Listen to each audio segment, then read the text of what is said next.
एक बूढ़ी खातून के बारे में पता चला कि उनका अपने शौहर से कभी लड़ाई झगड़ा नहीं हुआ। तो एक टीवी से एंकर पर्सन खातून आई उनका इंटरव्यू लेने। आपका शौहर से कभी झगड़ा नहीं हुआ? यकीनन आप बहुत खूबसूरत होंगी, या आप बहुत अच्छा खाना पकाती होंगी, या बच्चे बहुत ज़्यादा होंगे।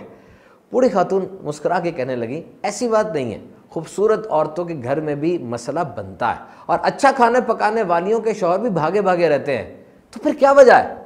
बूढ़ी औरत ने जवाब दिया कि जब मेरा शौहर घर आता है, गुस्से में होता है, और मैं उस वक्त खामोशी का सहारा लेती हूँ। खामोशी भी मुख्तलिफ किस्म की होती है, कुछ में तंज होता है, तमस्खर होता है, ऐसी खामोशी नहीं, बल्कि एहतराम वाली खामोशी। मेरा शौहर खूब बोलता है, मैं चुप करके सुनती हूँ, एहतराम वाली खामोशी के साथ। और फिर जब वो चुप हो जाता है, मैं अर्ज़ करती हूँ पूरी हो गई आपकी बात, और कमरे से निकल जाती हूँ।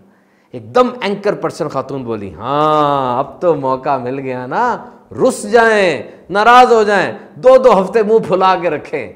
बूढ़ी खातून ने टोका, कहा नहीं, ये 2 धारी तलवार है, अगर शौहर इस चीज़ का आदी हो जाए ना, फिर वो अपनी बीवी के करीब नहीं आएगा, वो भागा भागा रहेगा। अच्छा, फिर अब क्या करती हैं? खातून बोली, फिर थोड़ी देर के बाद मैं कोई जूस, कोई चीज़, ऐसा शरबत वगैरह लेकर शौहर के पास आती हूँ और उसको पेश करती हूँ, मुस्कुराती हूँ। शौहर ले लेता है, क्योंकि उसको एनर्जी चाहिए उस वक्त। लेता है और पूछता है, क्या आप नाराज़ तो नहीं हैं?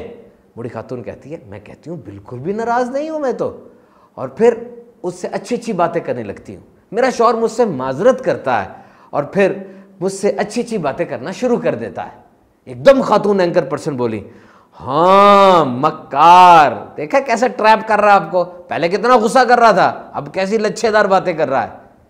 बूढ़ी खातून ने कहा, बड़े अफसोस की बात है, वो मेरा शौहर है, गुस्से में जो बातें उसने की उन पे तो मैं मान लूं, और जो प्यार में बातें कर रहा है वो ना मानूं। ऐसा नहीं होता, वो बोलता है और मैं सुनती हूं और हम आपस में शेयर करते हैं। अच्छा, तो आपकी कोई सेल्फ रिस्पेक्ट नहीं है, कोई इज्जत नफ्स नहीं है? बूढ़ी खातून ने एकदम जवाब दिया, ओ बीबी, शौहर और ज़ौजा के दरमियान कोई सेल्फ रिस्पेक्ट नहीं होती। मेरी सेल्फ रिस्पेक्ट यही है कि मेरा शौहर मुझसे राजी रहे और हमारा घर अमन का गहवारा बना रहे। जब मियाँ बीवी को लिबास कह दिया गया, एक दूसरे का लिबास कह दिया गया, तो फिर कौन सी इज्जत नफ्स है? बात पते की है, एक दफा तजर्बा जरूर कीजिएगा।